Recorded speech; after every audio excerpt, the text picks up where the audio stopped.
Je pense que qu'importe notre localisation, on doit certainement croiser chaque jour quelqu'un avec une paire de Nike au pied. Vous avez peut-être d'ailleurs vu récemment le film Air sur Prime Video qui revient sur comment Nike a convaincu Michael Jordan de signer avec eux. Sauf qu'il faut savoir que la marque à la virgule, qui possède très clairement une emprise mondiale aujourd'hui, eh bien dans les années 60 et même début 70, elle n'existe pas. Et ce sont par exemple des marques comme Adidas, Puma, Converse ou même New Balance qui sont depuis des années les leaders sur le marché. Bref, derrière le micro, c'est Ninou. Et après 4 semaines passées à creuser l'histoire de la marque à la virgule, je vous embarque avec moi pour un nouvel épisode de 4 Weeks 4 sur les origines de Nike.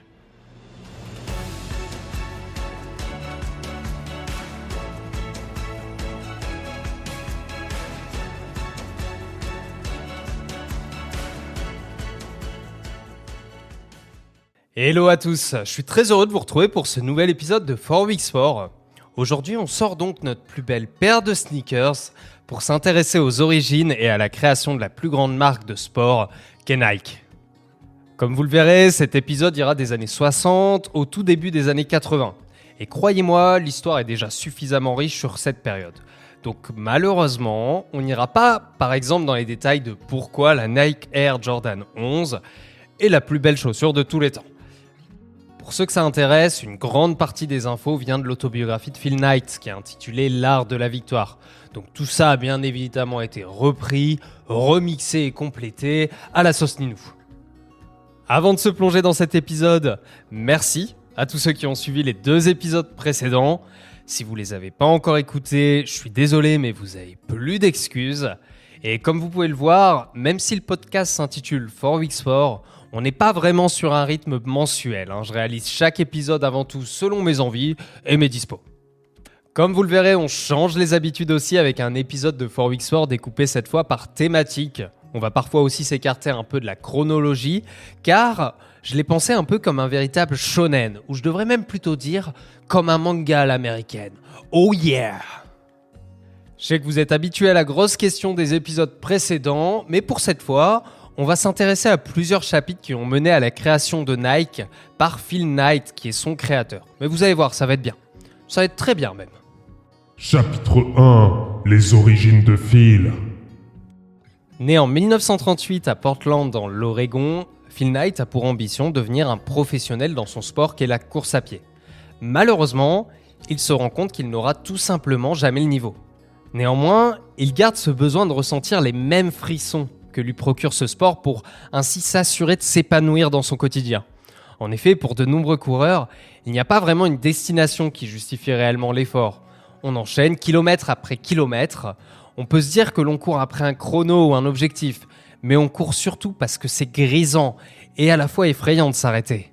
C'est cette philosophie que Phil décide d'appliquer dès 24 ans dans son quotidien. Même s'il n'a pas encore la vision sur sa destination et que les autres jugent un peu ses idées folles, il faut, quoi qu'il arrive, qu'il ne s'arrête pas.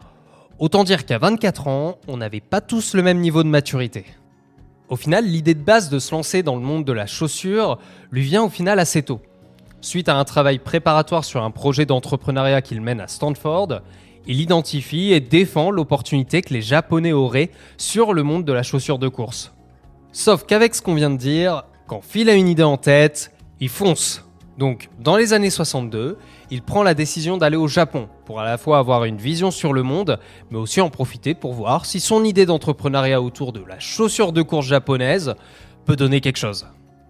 Après une première halte par Hawaï, Phil s'envole direction le Japon. Dans un contexte pas forcément facile, car il ne faut pas oublier que la Seconde Guerre mondiale qui a détruit les plus grandes villes du pays a eu lieu il y a moins de 20 ans. C'est assez rigolo car ses premiers souvenirs de ce périple sont la découverte de la pensée zen, qui considère que le moi ou le je n'existe pas. Il revient d'ailleurs dans sa bio sur l'ouvrage Le Zen, dans l'arc chevaleresque du tir à l'arc. Et je vous confirme que c'est bien le titre, j'ai été checké. C'est une œuvre qui a été écrite par Eugen Herigel, qui est un philosophe allemand qui a voyagé au Japon et s'est abonné à un club de tir à l'arc pour comprendre le zen. Parce qu'après tout, pourquoi pas ?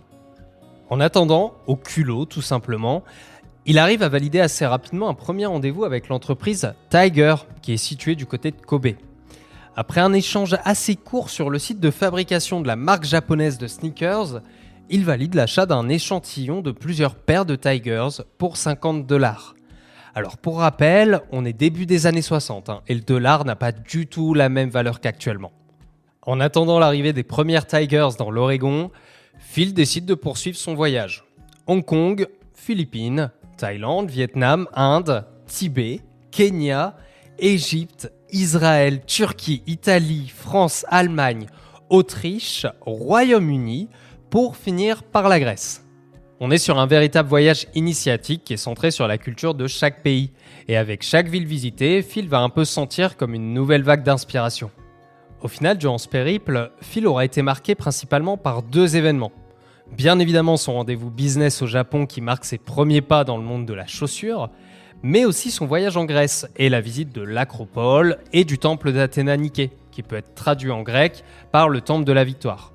Niké, Nike, Nike, vous voyez peut-être un lien dont nous allons assez vite reparler. Après ce petit tour, Phil rentre finalement dans l'Oregon auprès de sa famille. Mais là, surprise, les chaussures, les Tigers commandées, sont toujours pas là. Du coup, Phil décide finalement de se lancer sur l'année dans une formation et un job de comptable. Les mois passent, on arrive début 1964, quand les 12 paires de chaussures Tigers commandées il y a plus d'1 an pour $50 arrivent enfin. Phil prend de suite une des paires et décide de l'envoyer à son ancien entraîneur d'athlétisme de l'époque, Monsieur Bowerman. On est très clairement sur un personnage ultra excentrique aux allures de général américain. Suite à cet envoi, les 2 hommes reprennent contact et Bowerman identifie de suite le potentiel de ces chaussures de course pour ses athlètes. Assez rapidement, Bowerman et Phil décident même de signer un deal concernant la distribution des paires de Tigers avec une répartition de 51-49 à l'avantage de Phil pour cette collab. Avec l'appui de Bowerman, Phil engage une première grosse commande de 300 Tigers pour $1000, avec l'opportunité derrière en plus de valider le statut de distributeur d'Onitsuka et de ses chaussures Tigers pour l'intégralité de l'ouest des États-Unis.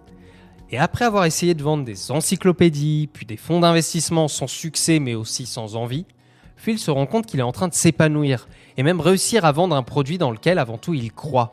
Et ça change tout. Tout se passe plutôt bien pour la nouvelle société Blue Ribbon que Phil partage avec Bowerman. Il va même réaliser un premier prêt de $3000 pour passer une nouvelle commande de 900 paires.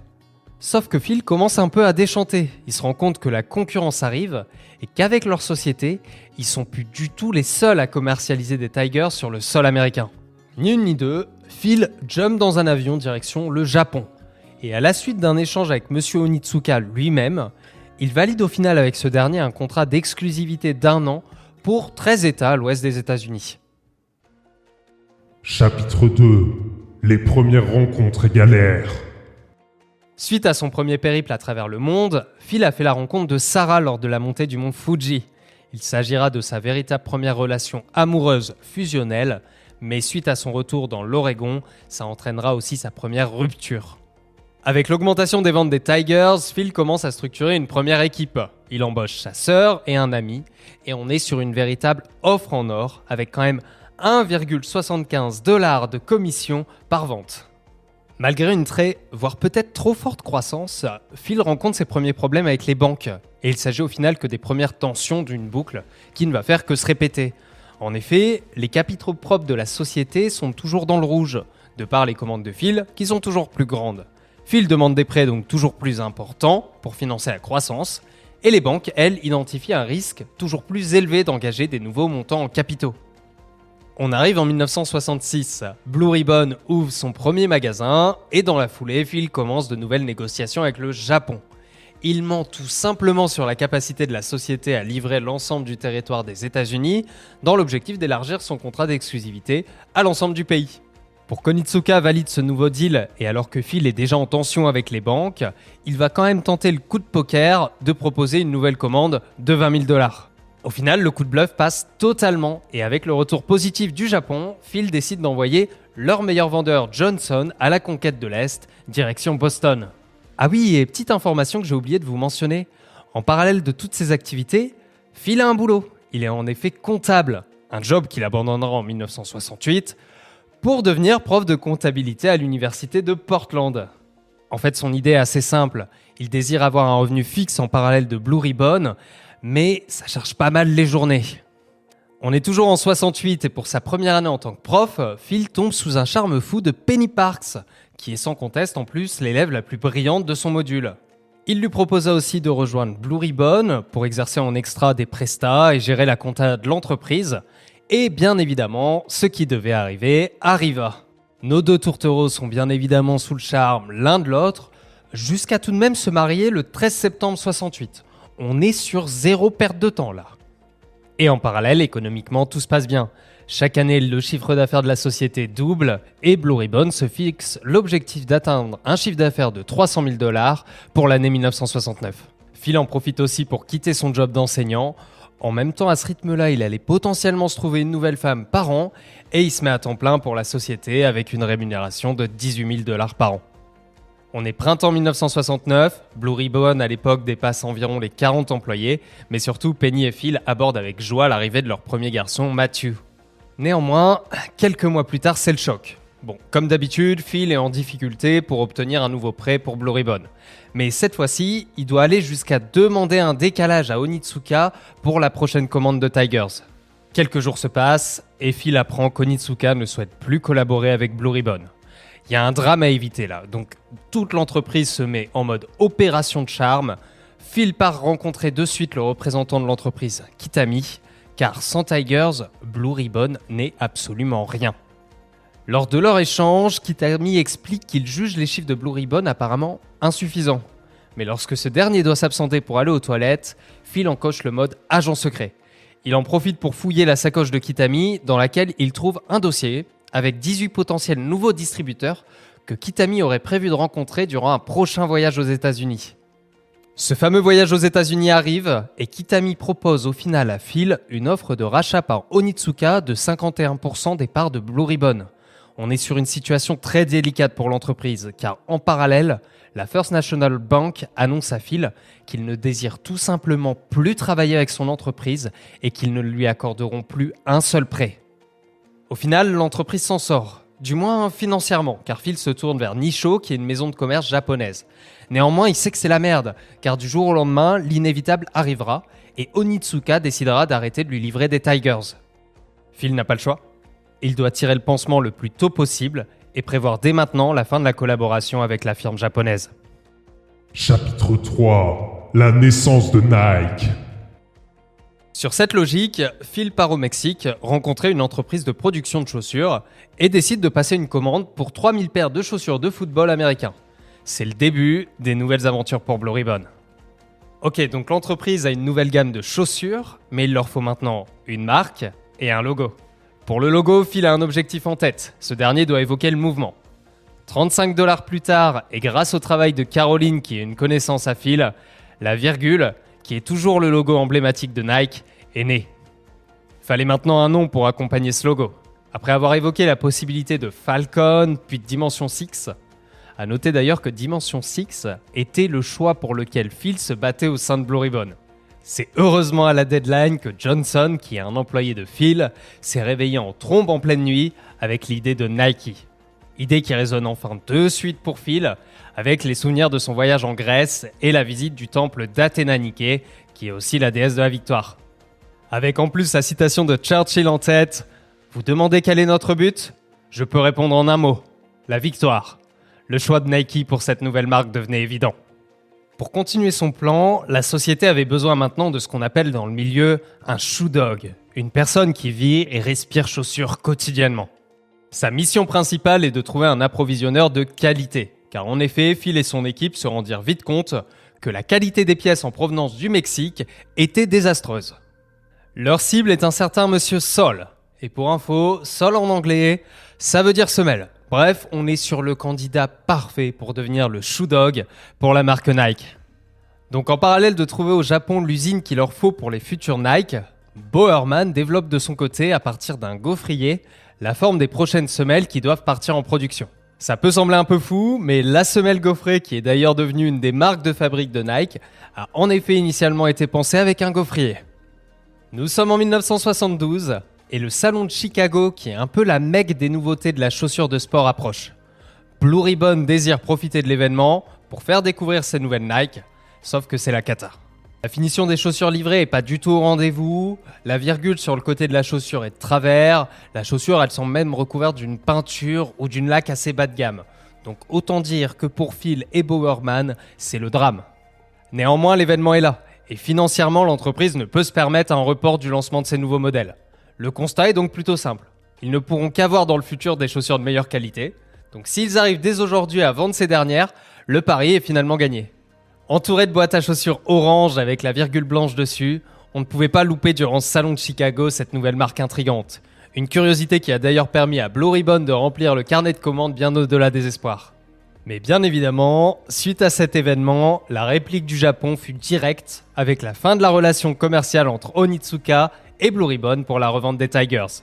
Nike devient donc l'unique espoir de toute l'entreprise, alors que nous sommes proches de 1973 et que les États-Unis vont rentrer dans quelques mois en pleine récession.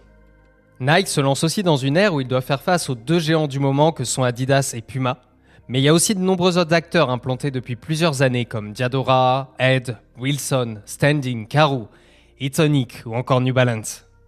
Phil est bien évidemment conscient que pour accélérer, Nike doit impérativement se reposer sur la visibilité d'athlètes.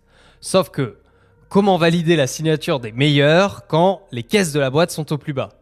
Nike réalise quelques coups tout de même avec la signature du tennisman ancien numéro 1 Nastase, la validation de l'équipe universitaire des Ducks de l'Oregon, mais l'impact le plus important pour Phil fut quand il vit le coureur le plus célèbre de l'Oregon qui s'appelle Prey courir avec des Nike. On arrive au printemps 1973. Penny et Phil vont d'ailleurs avoir un nouvel enfant Travis, quand se lance l'une des plus grandes batailles juridiques de l'entreprise, face à l'ancien fournisseur de Tigers, Onitsuka. Phil se lance donc dans cette bataille avec le jeune avocat Rob Strasser, mais aussi son cousin Berkeley, qui valide que malgré l'ampleur de l'affaire qui s'annonce, son cabinet ne demandera à Blue Ribbon de n'être payé que selon le résultat. Chapitre 4. C'est très chaud. Malgré les difficultés économiques aux États-Unis avec la récession, la demande du marché est bien là pour Nike. Mais l'entreprise n'a d'autre choix que de contraindre sa croissance, car l'approvisionnement n'est pas du tout suffisant.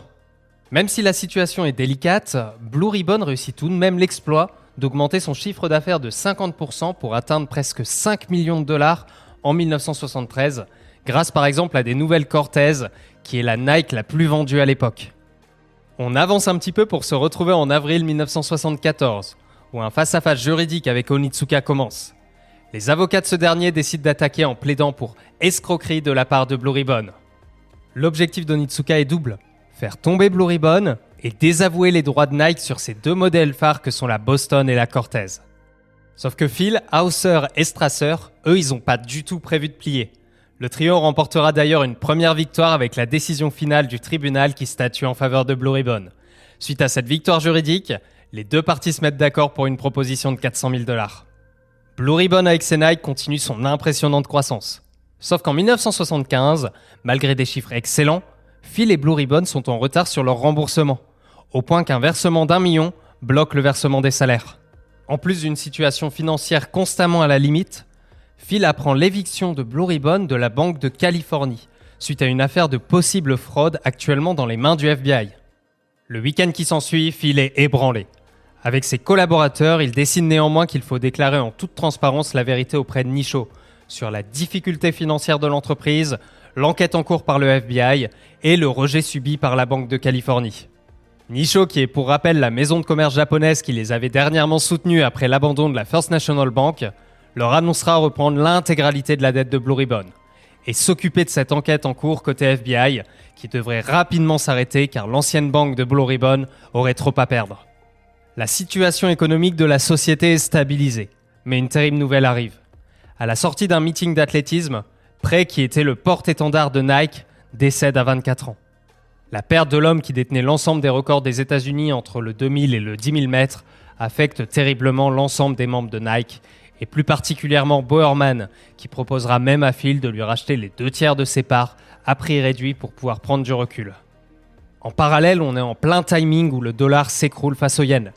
Étant donné que la majorité de la production des Nike est maintenant réalisée par la société japonaise Nippon Rubber, il y a un très gros risque de rupture pour approvisionner le nouveau best-seller de Nike, qui est la Waffle, et qui doit être commercialisé à moins de 25 $. Cette chaussure qui fut un véritable choc culturel avec un rapport qualité-prix incroyable, mais aussi iconique, avec ses paires rouges à la virgule blanche, inspire à Phil l'idée que ses baskets pourraient bien devenir aussi un objet quotidien.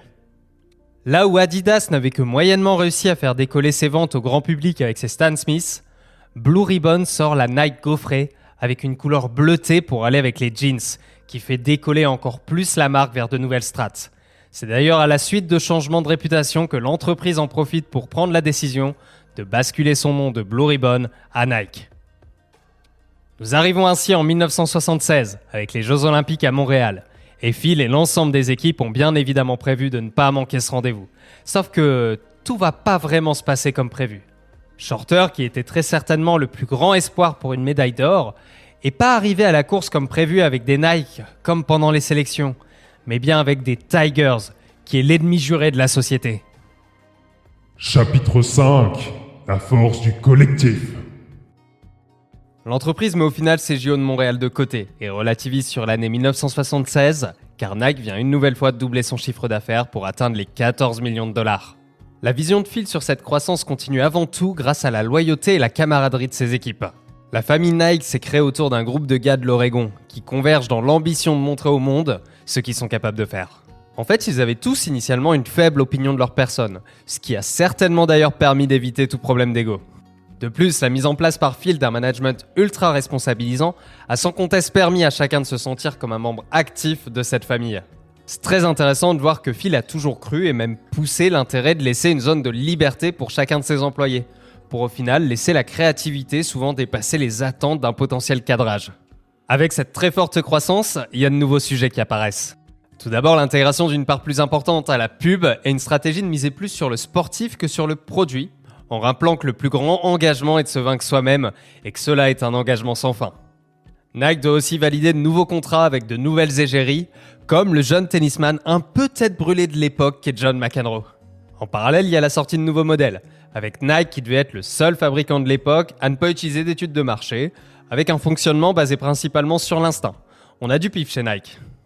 Et le dernier sujet qui revient constamment, c'est l'endettement important auprès des maisons de commerce japonaises, avec l'ouverture au capital de l'entreprise qui devient presque une obligation. Mais avant d'approfondir ce sujet, on a Frank Rudy qui vient en 77 présenter à Phil son invention. Des bulles d'air incorporées dans les semelles pour améliorer ce qu'on appelle le matelassage.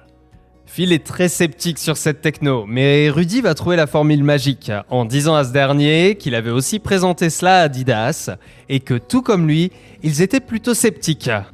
Il en fallait très clairement pas plus pour que Phil décide lui-même d'essayer cette nouvelle techno. Une nouvelle épreuve, qui est certainement la plus grosse psychologiquement pour Phil, arrive en 77, avec les douanes qui demandent à Nike une facture de 25 millions de dollars. En effet, la concurrence avait réussi à faire ressortir une vieille loi du fond des tiroirs qui était en train d'accabler le leader montant de la sneakers. Phil se rend assez vite compte qu'il doit commencer à nouer des liens avec le milieu politique pour de 1. Résoudre un assaut des douanes à 25 millions, mais aussi consolider tout l'avenir de sa société. En parallèle, Phil reprend de l'énergie. Il annonce à ses troupes que l'industrie dans laquelle ils sont, c'est au final un peu comme Blanche-Neige et les 7 nains. Sauf que cette année, un des nains va se taper Blanche-Neige. Bon, bien évidemment, dans cette métaphore, Blanche-Neige, c'est Adidas et le nain en question, c'est Nike. Mais pour y arriver, il fallait que, comme Adidas, Nike commence à diversifier son offre et ne produise pas que des chaussures. Le problème des douanes est finalement réglé pour un montant de 9 millions, mais à peine ce problème mis de côté, l'entreprise doit une nouvelle fois s'attaquer aux coûts de production. En effet, l'augmentation qui avait touché le Japon était en train d'arriver en Thaïlande et en Corée, où étaient situées les dernières usines de Nike. L'unique option pour l'entreprise était de devenir l'un des premiers fabricants à cibler la Chine, qui représentait aussi un peu plus d'1 milliard d'habitants, et donc 2 milliards de pieds. Enfin, ce qui devait arriver arriva, et Phil convoque l'ensemble de son clan chez Nike qu'il appelle les Butt Faces pour un vote majeur, l'ouverture de la société au capital. Il faut savoir que Phil a une frousse bleue que cette opération le fasse perdre tout contrôle. C'est Chuck qui doit le rassurer sur ce point en proposant l'émission de 2 types d'actions. Des actions de classe B ouvertes au public et des actions de classe A réservées aux fondateurs et au premier cercle, tout en ajoutant la clause qu'uniquement les actionnaires de classe A pourraient nommer les 3/4 du conseil d'administration. On est le 2 décembre 1980 et l'entrée en bourse peut ainsi commencer avec une ouverture au capital au même prix qu'Apple, soit 22 $ l'action.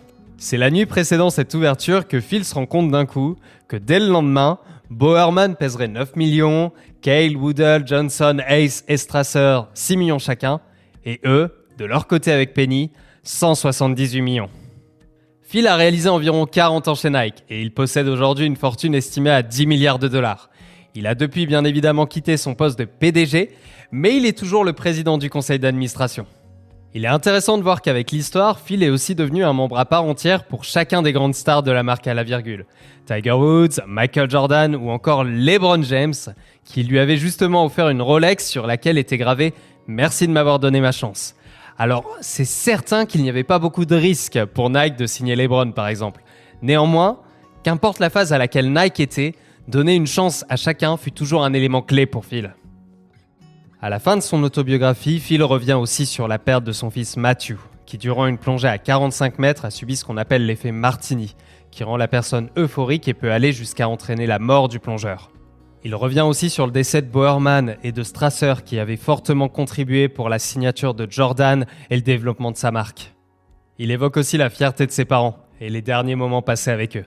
Avant que son père disparaisse, Phil a pu réaliser avec ce dernier un tour du monde, où à chaque pays visité, il pouvait voir la fierté dans les yeux de son père, car partout dans le monde, les gens portaient des Nike. Durant toute sa carrière, Phil s'est souvent inspiré de la mentalité japonaise pour faire évoluer son management, avec toujours l'idée principale de croire avant tout en ses employés. Un homme qui est Monsieur Hayami l'a beaucoup inspiré sur ce sujet. Phil se rappelle d'ailleurs d'un échange avec ce dernier dans les années 80 où il lui avait tout simplement répondu « Tu vois ces bambous-là, l'année prochaine, quand tu reviendras, ils feront 30 cm de plus. » D'expérience perso, je suis convaincu que la confiance envers ses employés est un point capital. Mais je me rends compte que dans beaucoup d'entreprises, bien souvent très hiérarchiques, c'est quelque chose qui est loin d'être acquis. Dans son autobiographie, Phil a un dernier message à nous faire passer en lien avec la volonté, qui est pour lui un sujet majeur. Le point de vue de Phil est que tout est question de volonté et de rêve, que les entrepreneurs seront souvent désarmés et en minorité, mais que par la mise en action de leur volonté, ils peuvent atteindre ce qu'ils désirent. Phil propose d'ailleurs aux jeunes de 25 à 30 ans de ne pas se contenter d'un job ou d'une profession, mais de chercher une vocation. Alors là, on se dit que malgré le partage de quelques philosophies japonaises, on est quand même avec un Américain qui aime promouvoir l'aspect self-made man et expliquer que si lui l'a fait, tout le monde peut le faire. Je pense qu'il nous faudrait peut-être un épisode entier sur ce sujet, mais du coup, je vais plutôt vous conseiller d'aller voir sur YouTube la vidéo de Salomé Saké sur pourquoi la méritocratie n'existe pas. Il y a d'ailleurs l'opinion publique qui partage souvent l'idée que l'on peut réussir grâce à son mérite. On a la phrase qu'adorent souvent nos politiques avec le fameux « quand on veut, on peut ». Du coup, si on suit la logique d'une société méritocratique, notre positionnement social serait uniquement dû à notre mérite et nos capacités. Enfin bref, je vous invite fortement à regarder la vidéo de Salomé Saké qui revient sur pourquoi la société n'a au final jamais été méritocratique et qu'elle tend malheureusement parfois à augmenter les inégalités. Au final, le « quand on veut, on peut » devrait plutôt être transformé en « quand on peut, on veut ». Je vous mets le lien dans la description de l'épisode. C'est la fin de ce 3e épisode de 4Weeks4. Si vous avez des retours ou désirez continuer à débattre autour du sujet, on se retrouve sur Twitch ou sur Insta. NinoStream pour me retrouver. Sinon, je vous dis à la prochaine pour un nouvel épisode de 4Weeks4 qui sera bien évidemment Pixel. Je remercie d'avance tous ceux qui partageront cet épisode. Allez tchuss, c'était Nino.